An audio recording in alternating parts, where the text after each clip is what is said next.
चलो भैया, पढ़ना है आप लोगों को आज कौन सा टॉपिक? गोलीय दर्पण। क्या पढ़ना है? गोलीय दर्पण। ध्यान देना, गोलीय दर्पण किसे कहते हैं? ध्यान देना भैया, गोलीय दर्पण।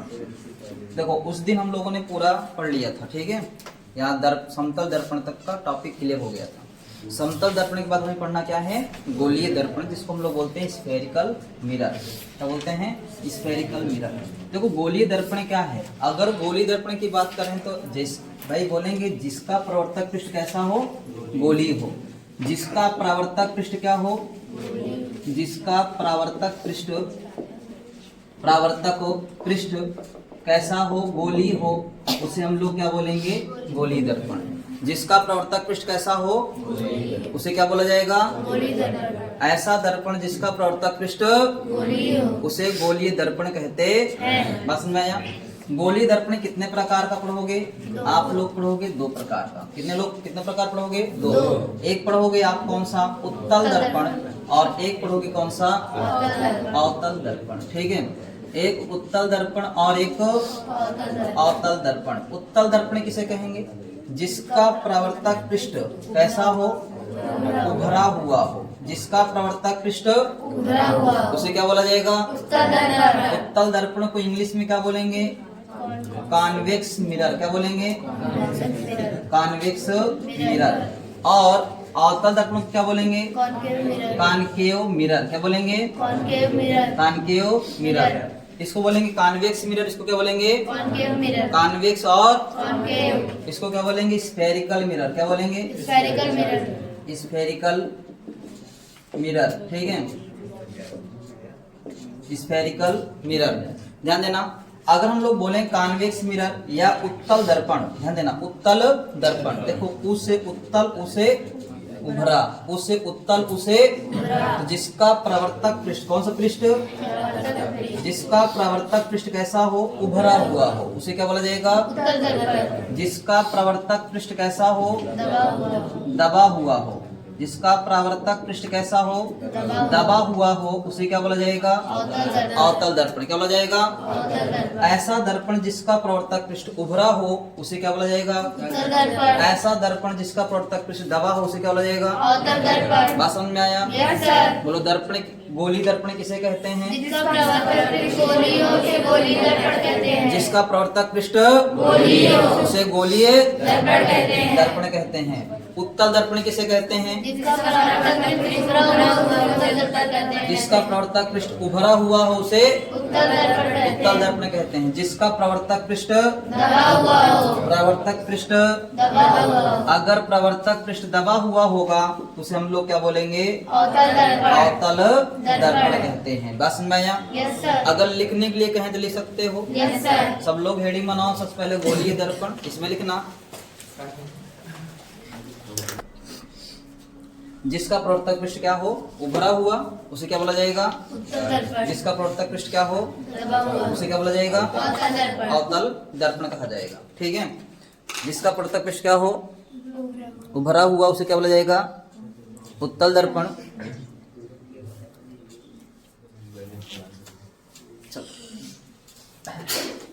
चलो भैया ध्यान देना, तो उत्तल दर्पण अवतल दर्पण समझ में आया? अब हेडिंग बनाना है आपको, दर्पण से संबंधित मुख्य परिभाषाएं। ठीक है, हेडिंग बनाओ, दर्पण से संबंधित मुख्य परिभाषाएं। दर्पण से संबंधित मुख्य परिभाषाएं। दर्पण से संबंधित मुख्य परिभाषाएं। मुख्य परिभाषाएं।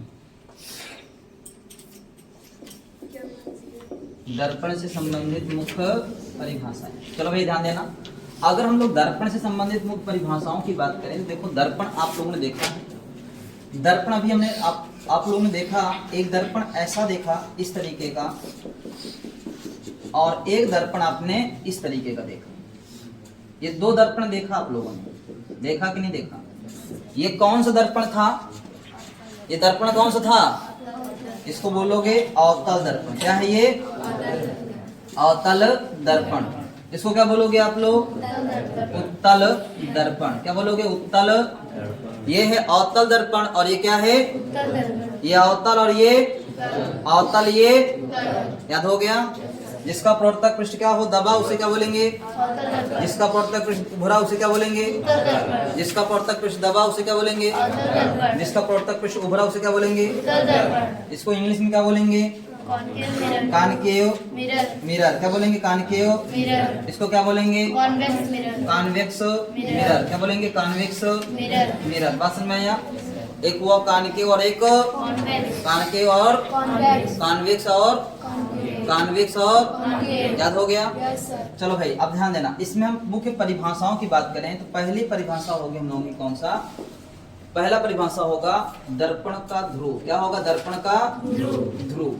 अगर दर्पण का ध्रुव की बात करें, ठीक है, दर्पण के ध्रुव की बात करें, इसको हम लोग बोलेंगे पोल ऑफ मिरर। क्या बोलेंगे? Pole of mirror. तो बोलेंगे दर्पण के मध्य बिंदु को दर्पण का ध्रुव कहते हैं। दर्पण के मध्य बिंदु को दर्पण का ध्रुव कहते हैं। दर्पण के मध्य बिंदु को दर्पण का ध्रुव कहते हैं। दर्पण के मध्य बिंदु को दर्पण का ध्रुव कहते हैं। तो दर्पण के कौन से बिंदु को? मध्य बिंदु को दर्पण का ध्रुव कहते हैं। लिखते किससे से? किससे लिखेंगे?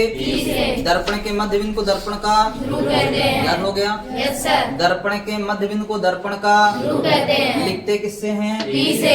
लिखते किससे हैं? पी से। दर्पण के मध्य बिंदु को दर्पण का ध्रुव कहते हैं। लिखते किससे हैं? पी से। लिखते किससे हैं? पी से। याद हो गया? Yes sir. फिर दूसरा पढ़ेंगे हम लोग क्या? वक्रता। वक्रता केंद्र। क्या पढ़ेंगे? वक्रता केंद्र, सेंटर ऑफ कर्वेचर। क्या बोलेंगे? वक्रता केंद्र। इंग्लिश में बोलेंगे सेंटर ऑफ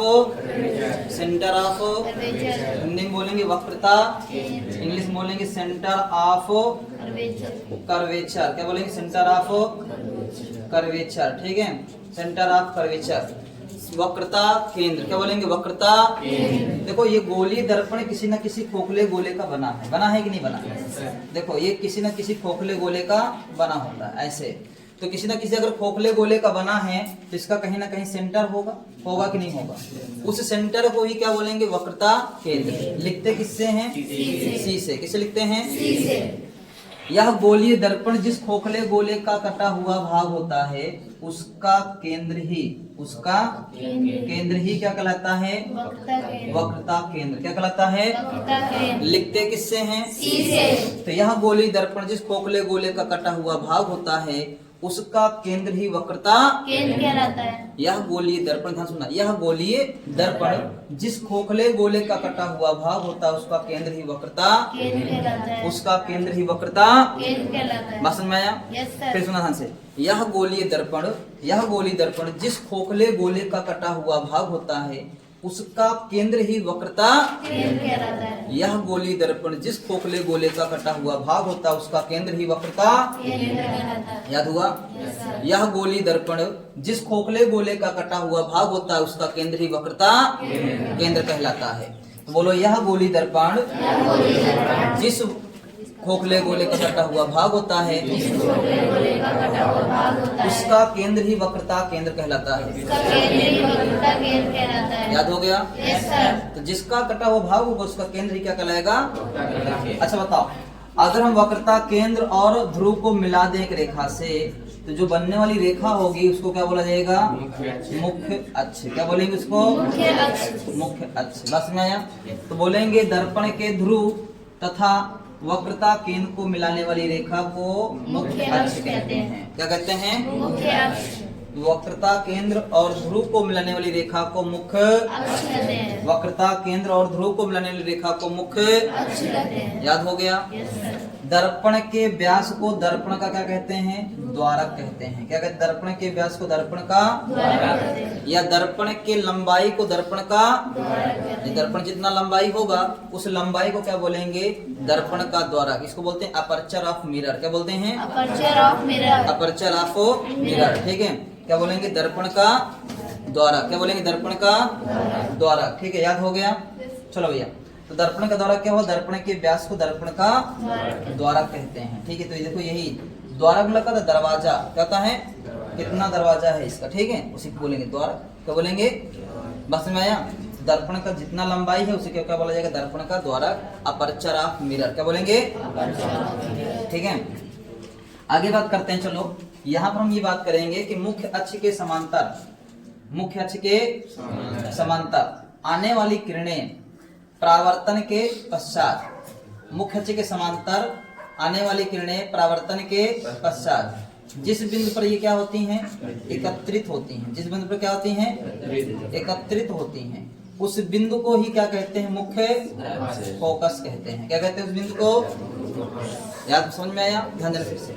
मुख्य अक्ष के समांतर आने वाली किरणें परावर्तन के बाद जिस बिंदु पर इकट्ठा होती हैं उस बिंदु को मुख्य अक्ष के समांतर आने वाली किरणें परावर्तन के बाद जिस बिंदु पर एकत्रित होती हैं उसे मुख्य, याद हो गया।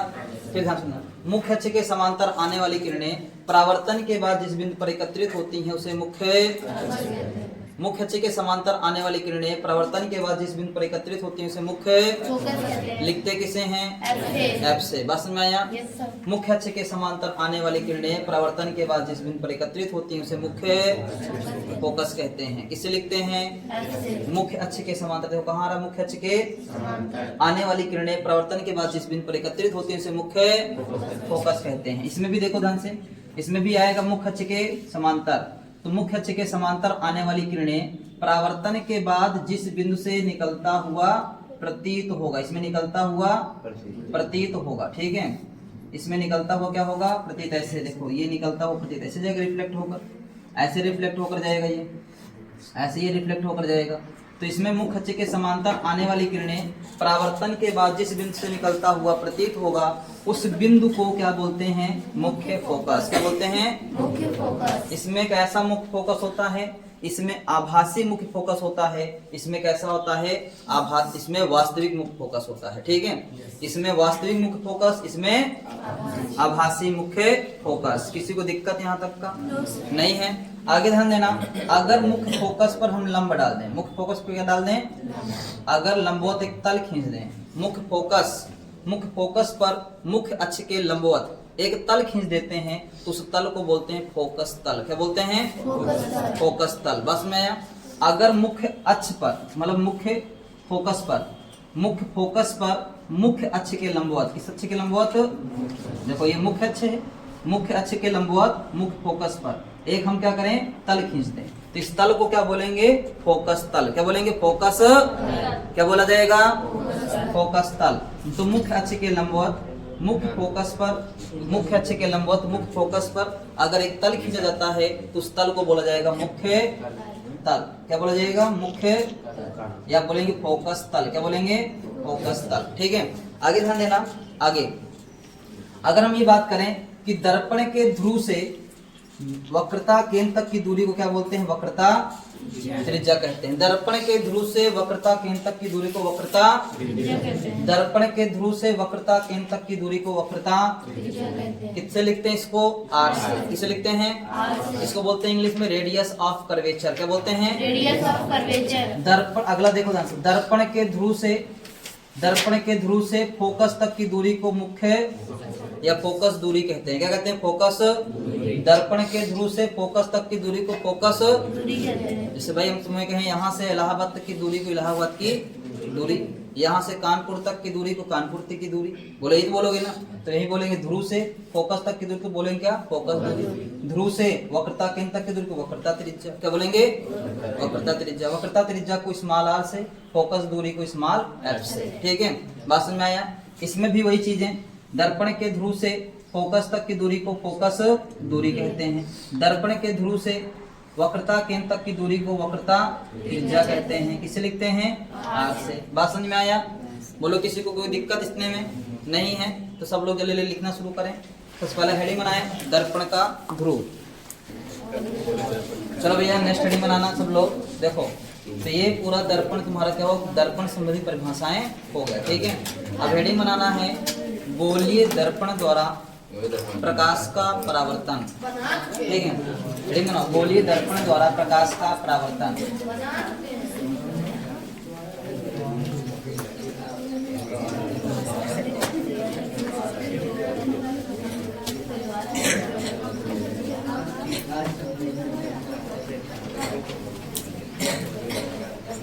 चलो भैया ध्यान देना, यहाँ हेडिंग बनाएंगे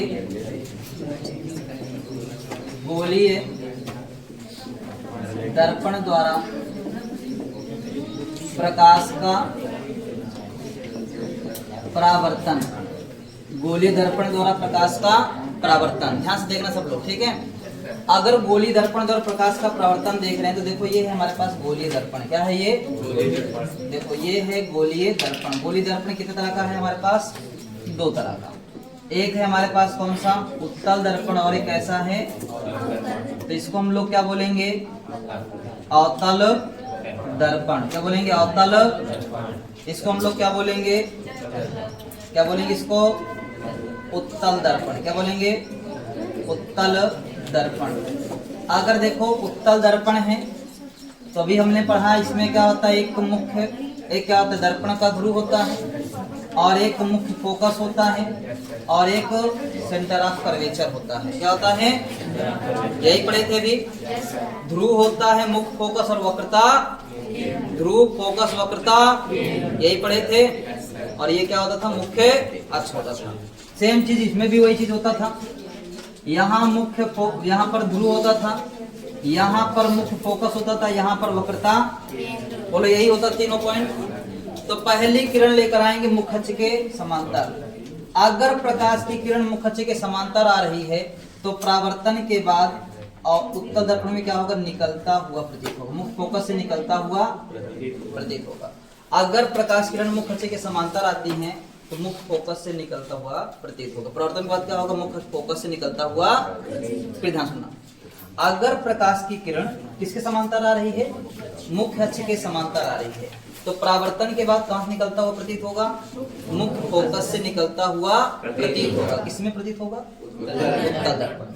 लेकिन अवतल दर्पण में होगा कि अगर मुख्य अक्ष के समांतर कोई किरण आ रहा है तो परावर्तन के बाद कहां से ऊपर जाएगा? मुख्य फोकस से ऊपर जाएगा। कहां से ऊपर जाएगा? तो पहला नियम यही है कि अगर मुख्य अक्ष के समांतर किरणें आती हैं तो परावर्तन के बाद या तो मुख्य फोकस से होकर जाएगा या मुख्य फोकस से निकलता हुआ प्रतीत होगा। या तो मुख्य फोकस से होकर जाएगा या मुख्य फोकस से निकलता हुआ प्रतीत होगा। ये पहला नियम है। बात समझ में आया? ठीक है। दूसरा नियम क्या है? ध्यान देना, दूसरा नियम समझना ध्यान से। दूसरा नियम क्या है? दूसरा नियम यह है कि अगर हम लोग क्या करें, मुख्य फोकस पर आती हुई किरण लेकर आए, अगर मुख्य फोकस पर लेकर आएंगे किरण, ठीक है, तो क्या होगा? परावर्तन के बाद मुख्य अक्ष के क्या हो जाएगा? समांतर हो जाएगा। अगर प्रकाश की किरण हम मुख्य फोकस से लेकर आते हैं, कहां से लेकर आते हैं? मुख्य फोकस से लेकर आते हैं। देखो तीर बदल गया, मुख्य फोकस से लेकर आ रहे हैं, ठीक है। अगर मुख्य फोकस से लेकर आ रहे हैं तो परावर्तन के बाद क्या होगा? मुख्य अक्ष के समांतर हो जाएगा। क्या हो जाएगा? मुख्य अक्ष के। ये कौन सा नियम है? दूसरा नियम। कौन सा नियम है? दूसरा नियम है, ठीक है। तीसरा नियम ये देखोगे, ध्यान देना, तीसरा समझ लिए दूसरा नियम। अब तीसरा नियम समझना ध्यान से, ठीक है। पहला और दूसरा एक दूसरे का व्युत्क्रम, मतलब उल्टा नियम है ना। तो पहला उल्टा कर दोगे दूसरा नियम बन जाएगा, या दूसरे को उल्टा कर दोगे कौन सा नियम बन जाएगा? पहला नियम ना।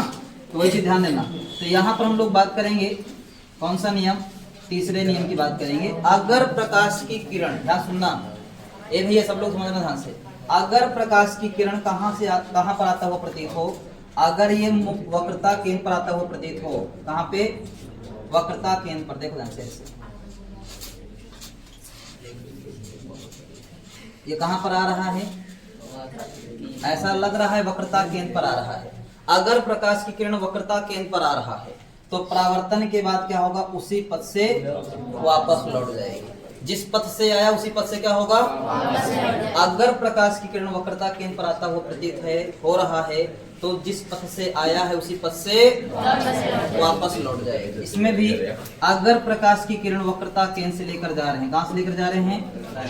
अगर वक्रता केंद्र से जा रहा है तो जिस पथ से गया उसी पथ से क्या होगा? ये वापस लौट जाएगा। जिस पथ से गया उसी पथ से क्या होगा? वापस लौट जाएगा। कौन सा नियम है? तीसरा नियम। कौन सा नियम था ये? अगर प्रकाश की किरण वक्रता केंद्र पर आती है तो परावर्तन के बाद उसी पथ से, अगर प्रकाश की किरण वक्रता केंद्र से होकर जा रही हैं तो परावर्तन के बाद उसी पथ से वापस लौट जाएगी। दोनों नियम है, तीनों नियम याद हुआ? समझ में आया तीनों नियम? चौथा नियम समझना ध्यान से। चौथा नियम, ठीक है। चौथा नियम समझना ध्यान से भैया। देखो, अगर प्रकाश की किरण अब की बार कहां पड़े? दर्पण के ध्रुव पर। अगर प्रकाश किरण दर्पण के ध्रुव पर आ रही है, ध्यान देना, थोड़ा समझना ध्यान से। अगर प्रकाश किरण दर्पण के ध्रुव पर आ रही है तो परावर्तन के बाद जितने कोण से आई थी, मुख्य अक्ष के साथ जितने कोण से आई थी उतने ही कोण से क्या हो जाएगी, ये परावर्तित हो जाएगी। बस में आया। अगर प्रकाश किरण ध्रुव पर पड़ रहा है तो जितने कोण से, मुख्य अक्ष के साथ जितने कोण से आया था उतने ही कोण से क्या हो जाएगा, ये परावर्तित हो जाएगा। उतने कोण से क्या हो जाएगा। ऐसे ही इसमें भी अगर प्रकाश किरण दर्पण के ध्रुव पर पड़ रहा है तो वह जितने कोण से आया था उतने ही कोण से क्या हो जाएगा, परावर्तित हो जाएगा। जितने कोण से आया था उतने ही कोण से क्या हो जाएगा, परावर्तित हो जाएगा। बस में आया। दर्पण, अगर प्रकाश किरण दर्पण के ध्रुव पर पड़ रहा है तो जितने कोण से आया था उतने ही कोण से क्या हो जाएगा, परावर्तित हो जाएगा। जितने कोण से आया उतने ही कोण से क्या हो जाएगा। किसी को कोई दिक्कत। 4 नियम हो गए। एक नियम लास्ट है, उसको भी देख लेते हैं। बाकी 3 नियम तुम्हारे भी यूज ही होगा, ठीक है, जो तीनों पढ़ा शुरू से। बाकी चौथा नियम देखो ध्यान से। देखो चौथा नियम ये है कि दर्पण मतलब प्रकाश की किरण कहीं इस पर भी पड़े और कहीं से भी प्रवर्तित हो जाए। मान लो इधर पे पड़ा और परावर्तित कैसे हुआ, मान लेते हैं ऐसे प्रवर्तित हो गया, ठीक है। तो इस पर हम लोग क्या करेंगे, अभिलंब खींचेंगे। क्या खींचेंगे, मान लो ऐसे किरण पड़ा, ऐसे प्रवर्तित हो गया, तो इस पर हम क्या खींचेंगे, अभिलंब। कहाँ से खींचेंगे, अभिलंब हमेशा कहाँ से खींचा जाएगा, वक्रता केंद्र से। अभिलंब खींचेंगे तो यहाँ पर आपतन कोण और परावर्तन कोण आपस में क्या होगा, बराबर होगा, ठीक है। ये 5वां है, ध्यान रखना। अगर कहीं भी प्रकाश की किरण पड़े, ध्यान देना, समझना क्या है। अगर कहीं पर भी प्रकाश किरण पड़े, ऐसे मान लेते परावर्तित हो गया, ठीक है, ऐसे गया किरण, ऐसे प्रवर्तित हो गया, तो इसमें हम क्या करेंगे, यहाँ से अभिलंब खींचेंगे। क्या खींचेंगे, अभिलंब। तो यहाँ पर आपतन कोण और परावर्तन कोण आपस में क्या होगा, आपतन कोण और परावर्तन कोण आपस में क्या होगा, बराबर होगा। बस समझ में आया। ये कौन सा नियम था, 5वां। कौन सा नियम था, बस में आया। अब बारी बारी से क्रम से लिख लिया जाए, ठीक है। चलो भैया, तो सबसे पहला नियम बनाओ। चलो भैया ध्यान देना। अब हम लोग देखो, गोली दर्पण द्वारा प्रकाश का प्रवर्तन का नियम तो पढ़ लिए। अब हमको पढ़ना क्या है, गोली दर्पण से प्रतिबिंब का बनना। अगला हेडिंग क्या रहेगा, गोली दर्पण से प्रतिबिंब का बनना। हेडिंग बनाओ भाई सब लोग, गोली दर्पण से प्रतिबिंब का बनना, ठीक है। चलो हाँ, शोर नहीं। चलो तो देखो ध्यान से, अगर हम लोग गोली दर्पण से प्रतिबिंब का बनना की बात करें, देखो ध्यान देना, गोलीय दर्पण से प्रतिबिंब का बनना, गोली दर्पण से प्रतिबिंब का बनना, ठीक है। Image formation by spherical mirror, ठीक है। तो ध्यान देना, तो इमेज फार्मिंग करेंगे हम लोग, इमेज को बनाएंगे। देखो हमारे पास क्या है, 2 प्रकार का दर्पण है, एक उत्तल है और एक क्या है, गोली दर्पण कितने प्रकार का है, 2 प्रकार, एक उत्तल और एक। तो सबसे पहले हम लोग अवतल में देख लेते हैं। किसमें देख लेते हैं, अवतल। तो देखो अवतल होता कैसा है, सब लोगों को पता है, अवतल इस तरह का होता है, ऐसे। ये कौन दर्पण है, अवतल दर्पण। अगर ये अवतल दर्पण है, ध्यान देना। चलो इस अवतल दर्पण में सबको पता है क्या क्या बिंदु हो सकता है, सबको पता है। दर्पण के मध्य बिंदु को दर्पण का, दर्पण के मध्य बिंदु को दर्पण का, और फिर उसके बाद क्या होता है, जिस खोखले गोले का कटा हुआ भाग उसका केंद्रीय वक्रता, इन दोनों का मध्य बिंदु क्या कहलाएगा, मुख्य फोकस, ठीक है। बहुत दूर जाओगे तो आपको क्या मिलेगा, क्या मिलेगा। अब वस्तु को हम किधर रखेंगे, क्या दर्पण के पीछे वस्तु रख सकते हैं। अगर हम दर्पण के पीछे जाएं और दर्पण में चित्र देखें, क्या दिखेगा, नहीं दिखेगा। तो हम दर्पण के सामने ही वस्तु रखेंगे। कहाँ रखेंगे, तो दर्पण के सामने किधर होता है, उस तरफ या इस तरफ, इस तरफ, इस तरफ होगा। जिस तरफ क्या है, ये चिकना है, परावर्तक पृष्ठ है ना, उधर ही तरफ हम क्या करेंगे, वस्तु को रखेंगे। किधर रखेंगे, वस्तु को इस तरफ रखा जाएगा। बस समझ में आया। अब वस्तु को कहाँ कहाँ रख सकते हो, एक तो जगह यहाँ रखते हो, एक दूसरा इन दोनों के कहीं मिडिल में रख दो, और तीसरा कहाँ रखते हो, सेंटर ऑफ कर्वेचर पे, चौथा इन दोनों के मिडिल में कहीं पर रख दो, और 5वां कहाँ रखोगे, फोकस पे, और छठा इस केस कहाँ रखोगे, फोकस और ध्रुव के बीच। तो कितने केस बन रहे हैं आपके, टोटल 6 केस। कितने केस, 6। तो इसमें हम लोग 6 केस पढ़ेंगे कि 6 केस में किस तरह से प्रतिबिंब कैसा बनता है, ठीक है। और यही तुमसे पूछा जाएगा कि बताओ यहाँ पर वस्तु रखा है तो इसका प्रतिबिंब कैसा कैसा प्राप्त होगा, ठीक है, इसका प्रतिबिंब किस तरह का प्राप्त होगा। तुम्हें यही पूछा जाता है पेपर में, इससे कम से कम 2 से 3 नंबर आएगा। बस में आया, जो ये पढ़ रहे हो इससे 2 से 3 नंबर आने के चांसेस रहते हैं, ठीक। तो ध्यान देना, ये भी ध्यान दो। तो अगर हम बात करें, अच्छा कुछ लोग तो दिमाग लगा 2 नंबर हो गई कहीं छोड़ दे, ठीक है, ऐसे सब में 2 नंबर आएगा तो सब छोड़ दोगे नहीं ना। तो पढ़ना सब पड़ेगा, बस समझ में आया नहीं समझ में, पढ़ना सब पड़ेगा। ये मत सोचो कि हम छोड़ देंगे तो भाई अगला वाला कहीं लेंगे, अगला वाला तो इतने ऐसी हार्ड रहा तो क्या करोगे, ठीक है। इसलिए छोड़ना कुछ नहीं, पढ़ना सब है, ठीक है, बस में आया और अच्छे से पढ़ना है। तो यहाँ पर हम क्या करते हैं, ये भी ध्यान से समझना, ध्यान से। हम यहाँ पर क्या करते हैं, एक वस्तु को रखते हैं। अगर यहाँ अनंत पे कोई वस्तु रखी होती है तो अनंत पर अगर कोई वस्तु रखी है या अनंत पर कोई वस्तु है तो उससे चलने वाली जो किरणें होती हैं वो कैसे होती हैं, पैरेलल। कैसे होती हैं, एकदम समांतर आएंगी। किरणें कैसे आएंगी, जैसे तुम लोग देख रहे हो सूर्य की रोशनी कैसे आ रही है, एकदम समांतर आ रही है। आ रही कि नहीं आ रही। सूर्य कहाँ पर है, सूर्य को हम मान लेते हैं कि हमसे बहुत दूर है, अनंत दूरी पर, ठीक है। तो उससे किरणें क्या होती हैं, हमेशा समांतर आती हैं। कैसे आती हैं, तो अगर ये किरणें हैं तो इससे में से क्या चलेंगी, समांतर। जरूरी नहीं कि समांतर मुख्य से समांतर चले। अगर वस्तु ऐसे रखा तो मुख्य से समांतर जाएगा, अगर वस्तु ऐसे रखा है तो क्या होगा, आपस में समांतर जाएगा। किरण हमेशा समांतर जाएगा आपस में, ठीक है। वो अनंत पे रखी वस्तु की किरणें जो होंगी हमेशा कैसे होंगी, पैरेलल होंगी, समांतर होंगी। कैसे होंगी, पैरेलल या समांतर। तो अगर मुख्य के देखो ऐसे समांतर जाएंगी, अगर ये मुख्य के समांतर जा रही हैं तो परावर्तन के बाद कहां से होकर जाएगी, सबको पता है कि परावर्तन के बाद कहां से होकर जाता है, मुख्य। अगर मुख्य के समांतर कोई किरण आ रहा है तो परावर्तन के बाद कहां होकर जाएगा, मुख्य फोकस से होकर जाएगा। किधर होकर जाएगा, मुख्य। अगर दर्पण के सामने प्रतिबिंब बना तो उसे हम बोलेंगे वास्तविक। दर्पण के पीछे प्रतिबिंब बना उसे बोलेंगे आभासी। दर्पण के सामने बना तो, दर्पण के पीछे बना तो आभासी को हम लोग बोलते हैं क्या, वर्चुअल। और वास्तविक को बोलते हैं रियल। क्या बोलते हैं, रियल। तो क्या ये जब यहाँ पर कट कर रहा हो, जहाँ पे कट करेगा वहीं पर क्या बनता है, उसका इमेज बनता है। क्या बनता है, तो इसका इमेज दर्पण के सामने बन रहा है, दर्पण के पीछे। जब दर्पण के सामने बने उस हमने क्या कहा, क्या बनाओ कहोगे उसको, कैसा बनेगा, वास्तविक। क्या बोलोगे, वास्तविक। या क्या बोलोगे, रियल। क्या बोलोगे, रियल बन रहा है। इसका इमेज कैसा बन रहा है, रियल इमेज बन रहा है। क्या बन रहा है, इमेज। इमेज को हम लोग बोलते हैं प्रतिबिंब। क्या बोलते हैं, प्रतिबिंब। क्या बोलते हैं भैया लोग, प्रतिबिंब। इसका प्रतिबिंब कैसा बना, वास्तविक। पहला कैसा बना, वास्तविक। दूसरा बात करते हैं, दूसरा ही बात करते हैं, जब कभी भी वास्तविक बनेगा, जब कभी भी क्या बनेगा, वास्तविक बनेगा, रियल बनेगा, तो वो कैसा हो जाएगा, उल्टा। कैसा होगा, उल्टा। बस में उल्टा प्रतिबिंब बनेगा। उल्टा बनने का मतलब ये है कि अगर इसका सिर यहाँ होगा तो यहाँ पर क्या होगा, सिर नीचे हो जाएगा। बस में आया।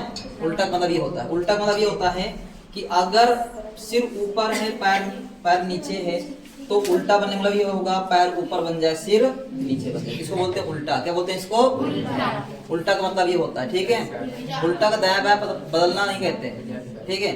उल्टा मतलब ये होता है कि उल्टा हो जाए एकदम से, ठीक है, इस तरह का। तो यहाँ पर हम लोग बोलेंगे प्रतिबिंब कैसा बनेगा, उल्टा।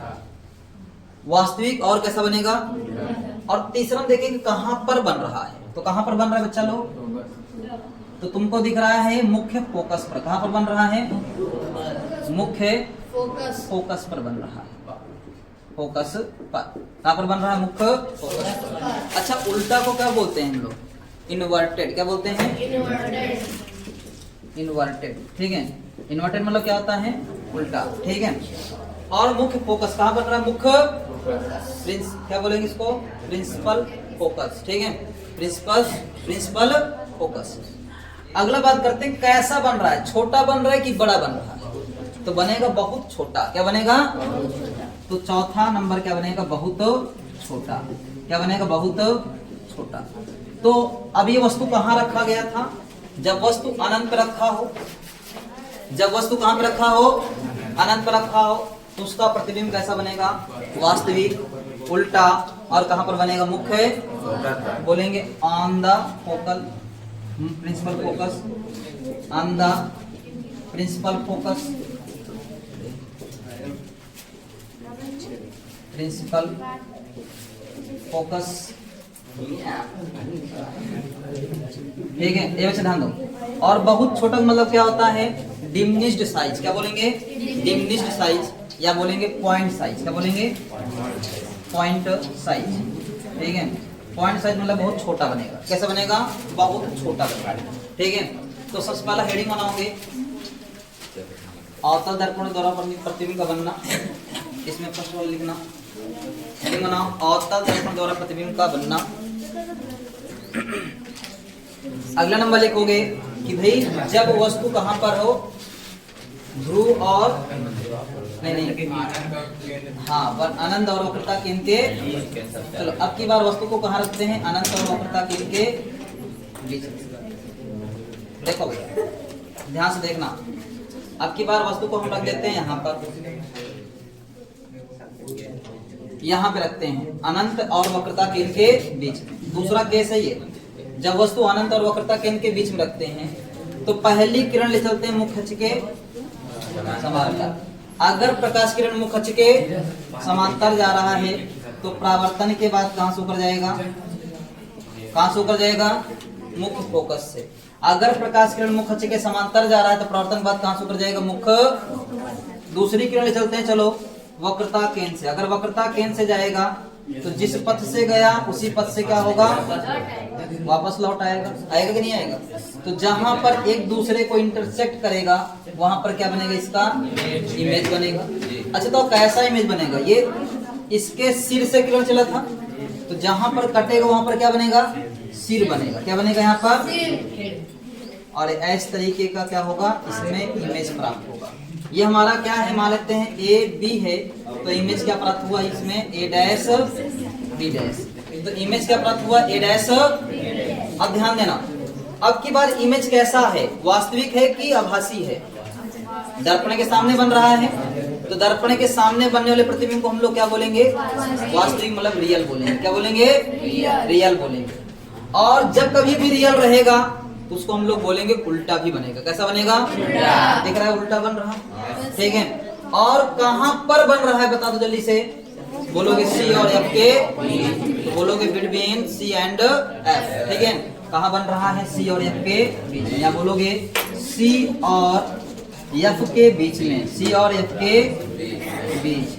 कहां बन रहा भैया, सी और एफ के बीच बन रहा है, ठीक है। बोलेंगे बिटवीन सी एंड एफ, ठीक है, बोलेंगे बिटवीन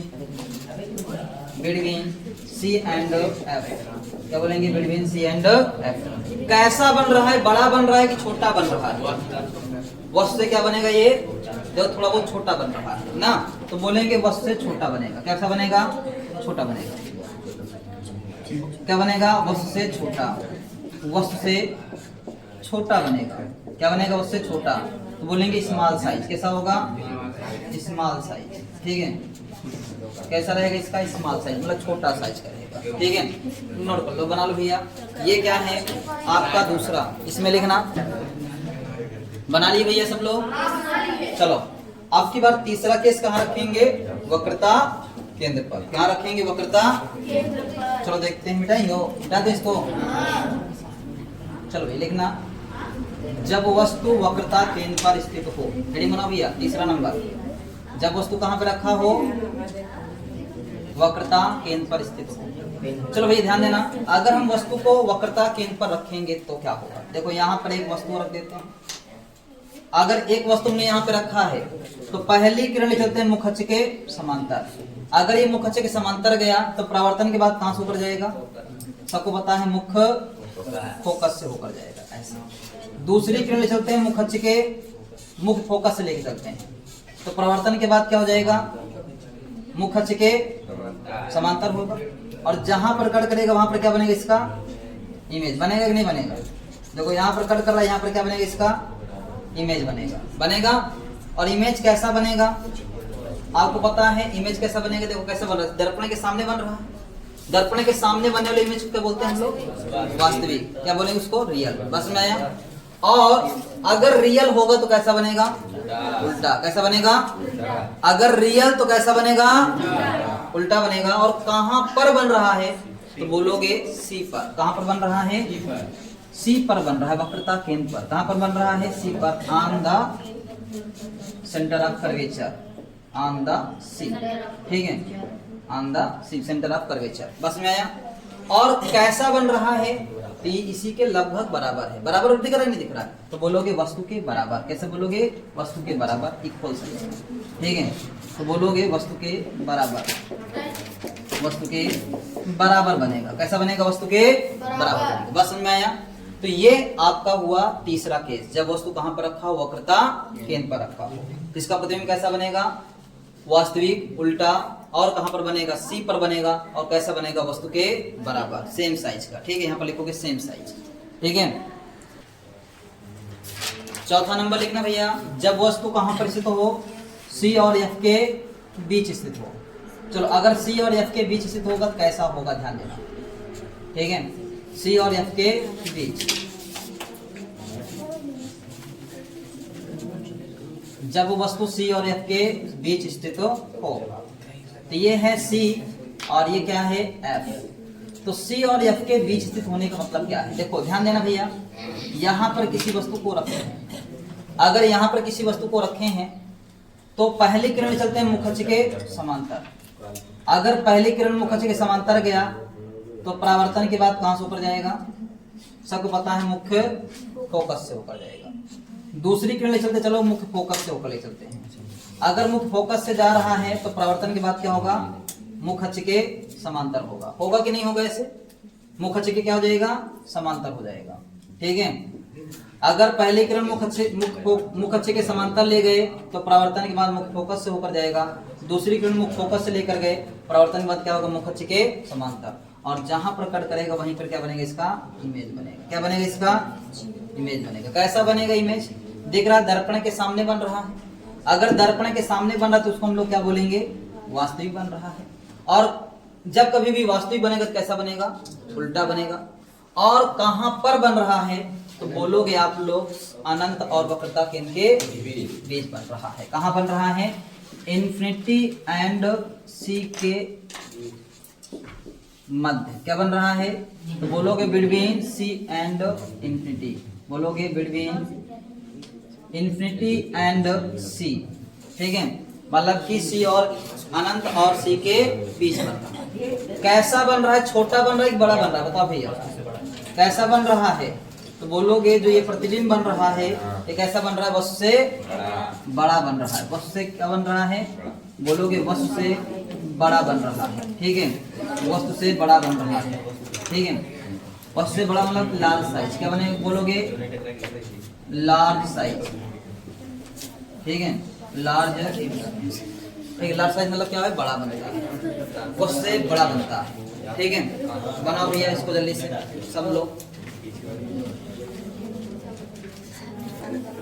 चलो ध्यान देना, जब वस्तु की बार कहाँ रखा हो? यफ पर। देखो ये अवतल दर्पण, वस्तु को हम कहाँ रखते हैं? यफ पर। ध्यान देना भैया, हम वस्तु को कहाँ रखते हैं? ये P है और ये क्या है? F है और यहाँ पर क्या है? C है। बहुत दूर जाओ क्या दिखेगा? तो वस्तु को कहाँ रखते हैं? यफ पर। अगर यफ पर वस्तु को रख रहे हैं तो पहली किरण ले चलते हैं मुखच्छ के समांतर। अगर मुखच्छ के समांतर गया तो परावर्तन के बाद कहां से जाएगा? मुख्य फोकस से। मुख्य फोकस से ऐसे जाएगा। दूसरी किरण ले चलते हैं, चलो भैया कहां से ले चलें? वक्रता केंद्र से। कहां से? वक्रता केंद्र से। जिस पथ से गया उसी पथ से क्या होगा? ये वापस लौटेगा ऐसे। तुम्हें दोनों दिख रहा होगा, ये कैसे जा रहा है? दोनों कैसे जा रहा है? ये पैरेलल। कैसे दिख रहा है तुमको? दोनों ये पैरेलल दिख रहा है कि नहीं दिख रहा? ऐसा लग रहा है ये पैरेलल ऐसे जा रहा है, ऐसा होता चला जाएगा। और कभी ये कटेगा नहीं दूसरे को। जब कभी एक दूसरे को नहीं काटेगा तो इसका प्रतिबिंब कहां पर बनेगा? इन्फिनिट पर। कहां पर बनेगा? अनंत पर बनेगा। कहां पर बनेगा? तो बोलोगे वस्तु के दर्पण के सामने ही बन रहा है, तो बोलोगे कैसा बनेगा? वास्तविक। और कैसा बनेगा? उल्टा। और कहां पर बनेगा? बोलोगे कहां पर बनेगा? अनंत पर, ठीक है। कहाँ पर बनेगा? अनंत पर। कैसा बनेगा? बोलोगे वस्तु से बहुत बड़ा, वस्तु से बहुत बड़ा, बहुत बड़ा, लार्जेस्ट साइज, ठीक है, बहुत बड़ा, लार्जेस्ट साइज, ठीक है, उससे बहुत बड़ा बनेगा, ठीक, कैसा बनेगा? उससे बहुत बना। ये है तुम्हारा कौन सा केस? पांचवा केस। जब वस्तु कहाँ रखा था? यह पर था, ठीक है, जब वस्तु कहाँ पर था? यह पर था, तब इसका प्रतिबिंब बहुत बड़ा प्राप्त होता है। कैसा प्राप्त होता है? ठीक है। चलो भैया, अब की बार वस्तु को कहाँ रखते हैं? ध्रुव और फोकस के बीच में। और ये लास्ट केस है औत दर्पण से, ठीक है भाई, यहाँ पे रखते हैं, इसके बीच में वस्तु को रखते हैं। अगर इसके बीच में वस्तु को रखे हैं तो पहली किरण ले चलते, चलो कहाँ से ले चलें? मुख अक्ष के समांतर ले चलें, तो परावर्तन के बाद कहाँ से होकर जाएगा? ऐसे लगेगा मुख फोकस, ऐसे निकलेगा नहीं निकलेगा? ऐसे मुख फोकस से जाएगा। दूसरी किरण लेकर कहाँ चलते हैं? चलो सेंटर ऑफ कर्वेचर ले चलते हैं, यहाँ से ले चलते हैं, दिख रहा है ऐसे? अगर ऐसे जाएगा तो ऐसे ही जाएगा, उसी पथ से वापस हो जाएगा। अगर वक्रता केंद्र से गया तो जिस पथ से गया उसी पथ से क्या होगा ये? और तुम्हें ऐसा दिख रहा होगा ये फैलता हुआ जा रहा है, जा रहा नहीं जा रहा?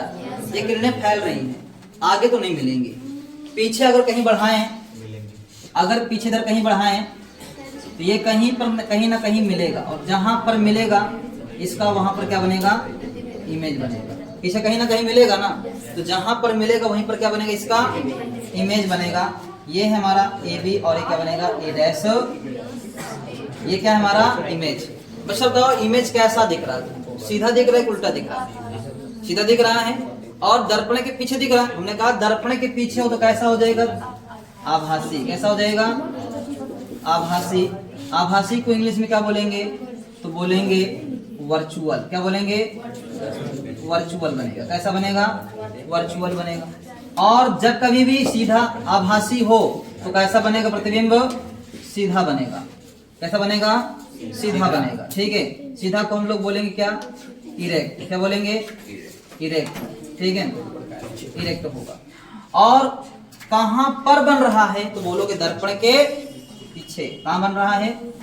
दर्पण के पीछे, बिहाइंड द मिरर, ठीक है, दर्पण के पीछे, बिहाइंड द मिरर, ठीक है, दर्पण के पीछे बन रहा है। और कैसा बनेगा? बोलोगे वस्तु से बड़ा बन रहा है। कैसा बन रहा है? वस्तु से, देखो ना, वस्तु इतना बड़ा है, वो कैसा बन रहा है? वस्तु से बड़ा प्रतिबिंब बन रहा है। तो ये है छठा केस, और इसको बना भी, ये इंपॉर्टेंट भी है, ये ज्यादा तुमसे पूछा भी जाता है, ठीक है, इंपॉर्टेंट है, ठीक है, इंपॉर्टेंट है, ठीक है। ये पेपर में पूछा भी जाता है कि बताओ वस्तु ध्रुव और फोकस के बीच रखा तो उसका प्रतिबिंब प्राप्त कैसा होगा। या तुमसे ये पूछेगा कि वस्तु का प्रतिबिंब आभासी बड़ा कब प्राप्त होता है? बोलोगे अवतल दर्पण में, जब ध्रुव और फोकस के बीच रखा होता है। पेपर में ये पूछा जाता है, ध्यान रखना, ठीक है। बनाओ ये छठा केस। इसके बाद फिर हम लोग पढ़ेंगे क्या? उत्तल दर्पण से प्रतिबिंब बनना, ठीक है। बनाओ भैया, उत्तल दर्पण से प्रतिबिंब का बनना। अगर हम लोग उत्तल दर्पण से प्रतिबिंब का बनना की बात करें तो उत्तल दर्पण होता कैसे? ध्यान देना, ये था हमारा क्या? उत्तल दर्पण। देखो ये क्या था? उत्तल दर्पण। उत्तल दर्पण। अगर ये उत्तल दर्पण है तो ध्यान देना, इस दर्पण में यहाँ पर क्या होता है? ध्रुव होता है। यहाँ पर क्या होता था? मुख्य फोकस। यहाँ पर क्या होता था? वक्रता केंद्र। बोलो यही होता था। यहाँ पर ध्रुव, यहाँ पर मुख्य फोकस, यहाँ पर वक्रता केंद्र। यहाँ पर ध्रुव, यहाँ पर मुख्य फोकस, यहाँ पर वक्रता केंद्र। और बहुत दूर जाओ तो क्या मिलता था? क्या मिल जाएगा? बहुत दूर जाओ इधर क्या मिलेगा? अब एक चीज बताना हमको, वस्तु को कहाँ रखोगे? क्या यहाँ रख सकते हैं वस्तु को? क्या वहां पर वस्तु रखने पर उसका प्रतिबिंब बनेगा? दर्पण के पीछे तो वस्तु रखने पर प्रतिबिंब नहीं बनेगा। हमें किधर रखना होगा? वस्तु के दर्पण के आगे। दर्पण के आगे वस्तु रखेंगे तभी क्या बनेगा? उसका प्रतिबिंब बनेगा। तो दर्पण के आगे का मतलब यही है। तो यहाँ पे कहाँ रख सकते हैं? एक जगह यहाँ रख सकते हैं, और दूसरा पी और एफ के दो ही जगह रख सकते हैं ना। मतलब कि दो जगह, एक तो एफ, ये एक तो अनंत पे रखें, दूसरा पी और एफ के बीच। चलो पहली बार रखते हैं, वस्तु को रखते हैं पहली बार कहाँ पे? अनंत पर। अब तुम्हें बताया थे कि अगर वस्तु अनंत पर स्थित है, कहाँ पर स्थित है? अगर वस्तु अनंत पर स्थित है तो उसका प्रतिबिंब जो होगा, उसे चलने वाली जो किरणें होंगी अगर वस्तु अनंत पर स्थित है, उससे जो चलने वाली किरणें होंगी वो कैसे होती है? हमेशा समांतर होती है। कैसे होती हैं? अगर ये किरणें समांतर चलेंगी, तुम्हें पता है कि अगर मुख्य अक्ष के कोई समांतर किरण आ रहा है तो परावर्तन के बाद कहां से होकर निकलता हुआ प्रतीत होता है? निकलता हुआ प्रतीत होता है मुख्य फोकस से। ऐसा लगेगा मुख्य फोकस से निकल रहा है। ऐसा लगेगा क्या हो रहा है? मुख्य फोकस से निकल रहा है। और अब जहां पर ये दोनों इंटरसेक्ट करेंगे वहीं पर क्या बनेगा? इसका प्रतिबिंब बनेगा। तो इसका प्रतिबिंब कहां पर बनेगा? दर्पण के पीछे। और बताया था कि दर्पण के पीछे जब कभी बनेगा उसको हम लोग क्या बोलेंगे? आभासी। क्या बोलेंगे? आभासी बनेगा। आभासी को हम लोग क्या बोलते हैं? वर्चुअल। क्या बोलते हैं? वर्चुअल प्रतिबिंब बनेगा। अगर आभासी है तो जब कभी भी आभासी रहेगा क्या समझ लेना? सीधा बनेगा। कैसा बनेगा? तो प्रतिबिंब बनेगा सीधा। आभासी है और उसका प्रतिबिंब कैसा बनेगा? सीधा। और सीधा को बोलते हैं इरेक्ट। क्या बोलते हैं? इरेक्ट। ठीक है। और सीधा बना, आभासी बना, और कैसा बनेगा? बोलो कि कहां पर बनेगा? दर्पण के पीछे मुख्य फोकस पर। दर्पण के पीछे मुख्य, तो बोलेंगे दर्पण के पीछे मुख्य फोकस पर। मुख्य फोकस पर। ठीक है। दर्पण के पीछे मुख्य फोकस पर बोलेंगे behind the mirror principal focal focus. क्या बोलेंगे? Principal focus. Behind the mirror principal focus, मतलब कि मुख्य फोकस पर बनेगा। और कैसा बनेगा? बहुत छोटा। कैसा बनेगा? बहुत छोटा बनेगा। कैसा बनेगा? बहुत हाईली डिमिनिश्ड। क्या बोलेंगे? हाईली डिमिनिश्ड या पॉइंट साइज। ठीक है। बहुत छोटा। कैसा बनेगा? बहुत छोटा। बोलेंगे पॉइंट साइज। क्या बोलेंगे? Point size. ठीक है। कैसा बनेगा? पॉइंट साइज बनेगा। ठीक है। तो ये वस्तु कहां पर रखा है? इसमें बनाओगे पहला नंबर, जब वस्तु अनंत पर स्थित हो। लिखो भैया, इसमें लिखना जब वस्तु अनंत पर स्थित हो तब वस्तु का प्रतिबिंब लिखना। जब वस्तु अनंत पर स्थित हो लिखता। चलो, जब वस्तु कहां पर स्थित हो? दूसरा नंबर केस हम लेते हैं, जब वस्तु अनंत और पी के बीच स्थित हो। अगर अनंत और पी के बीच स्थित है तो वस्तु देखो ध्यान से, ऐसे स्थित है तो पहली किरणें चलेंगी मुख्य अक्ष के समांतर। अगर प्रकाश किरण मुख्य अक्ष के समांतर जा रहा है तो परावर्तन के बाद कहां से निकलता हुआ प्रतीत होगा? सबको पता है, मुख्य फोकस से निकलता हुआ प्रतीत होगा। कहां से निकलता हुआ प्रतीत होगा? मुख्य फोकस से निकलता हुआ प्रतीत होगा। दूसरी किरणें चलते कहां से? वक्रता केंद्र से। अगर प्रकाश किरण वक्रता केंद्र से जा रही है तो जिस पथ से गया उसी पथ से क्या होगा? वापस हो जाएगा। जिस पथ से गया उसी पथ से क्या होगा? वापस हो जाएगा। और जहां पर दोनों को इंटरसेक्ट करेगा वहां पर क्या बनेगा? इसका इमेज बनेगा। कैसा बनेगा? इमेज। देख रहा है सीधा? तो कहां पर बन रहा है? दर्पण के। अगर दर्पण के पीछे बन रहा है तो बोलोगे क्या? आभासी। प्रतिबिंब कैसा है? आभासी। और कैसा है? सीधा। आभासी और सीधा। और कैसा बनेगा? दर्पण के पीछे। कहां पर? पी और एफ के बीच में। तो बोलोगे दर्पण के पीछे पी और एफ के बीच। पी और एफ के बीच। पी और एफ के बीच बन रहा है। दर्पण के पीछे पी और एफ के बीच बन रहा है। पी और एफ के क्या बन रहा है? बीच बन रहा है। कैसा बन रहा है? छोटा बन रहा है कि नहीं बन रहा है? तो यहाँ लिखोगे कैसा बन रहा है? वस्तु से छोटा। क्या बोलोगे? वस्तु से छोटा बोलोगे। वस्तु से छोटा बनेगा। ठीक है। वस्तु से छोटा होने का मतलब क्या है? स्मॉल साइज का। ठीक है। तो वस्तु से छोटा बनेगा। ठीक है। तो ये हो गए भैया आपका दो केस। प्रतिबिंब का बनना, दर्पण गोली दर्पण द्वारा प्रतिबिंब का बनना। अब इसमें और क्या बचा है? अब इसमें क्या क्या बचा है तुम्हारा? ठीक है, देख लो पहले क्या क्या बचा। देखो अब पढ़ोगे इसमें आर और एफ में संबंध देखोगे। आर या एफ में क्या देखोगे? संबंध देखोगे। फिर वी यू में संबंध देखोगे। अच्छा, इससे पहले पढ़ोगे चिन्ह परिपाटी। क्या पढ़ोगे? चिन्ह परिपाटी। फिर एफ आर एफ में संबंध, फिर वी यू एफ में संबंध। ठीक है। फिर उसके बाद रेखीय आवर्धन। क्या पढ़ोगे? रेखीय आवर्धन। फिर क्या पढ़ोगे? आवर्धन मतलब क्या होगी? रेखीय आवर्धन। फिर उसके बाद एक पढ़ोगे क्या अपना फिर रेखीय आवर्धन तथा प्रतिबिंब की दूरी, वस्तु की दूरी में संबंध, मतलब कि यम बराबर पढ़ोगे आई अपान ओ, और क्या पढ़ोगे? माइनस बी अपान एक, ये पढ़ोगे। और उसके बाद पढ़ोगे क्या? दर्पण के उपयोग। क्या पढ़ोगे? दर्पण के उपयोग। ठीक है। फिर दर्पण को पहचानना। दर्पण को पहचानना। इतने टॉपिक अभी बच रहे हैं इसमें। ठीक है। अब जितने टॉपिक बच रहे हैं ध्यान देना, जितने टॉपिक बच रहे हैं इसको हम लोग लेते हैं नेक्स्ट क्लास में। इसमें नेक्स्ट क्लास पढ़ते हैं। बस मैं जितना भी आज पढ़ाया गया और इसके पहले जितना पढ़ाया गया, पहले वाले वीडियो में, इसके पहले वाले क्लास में जो पढ़ाया गया था और जो अब पढ़ाया गया है, दोनों को खूब अच्छे से तैयार करोगे, ठीक है। खूब अच्छे से तैयार करना, तभी क्या होगा, चीजों को समझ पाओगे, नहीं तो नहीं समझ पाओगे। ध्यान रखना, चीजों को समझना है तो पूरा पढ़ते चलना है, पीछे का तैयार करते चलना है, ठीक भाई। सप्ताह में एक ही दिन क्लास होता है, ठीक है।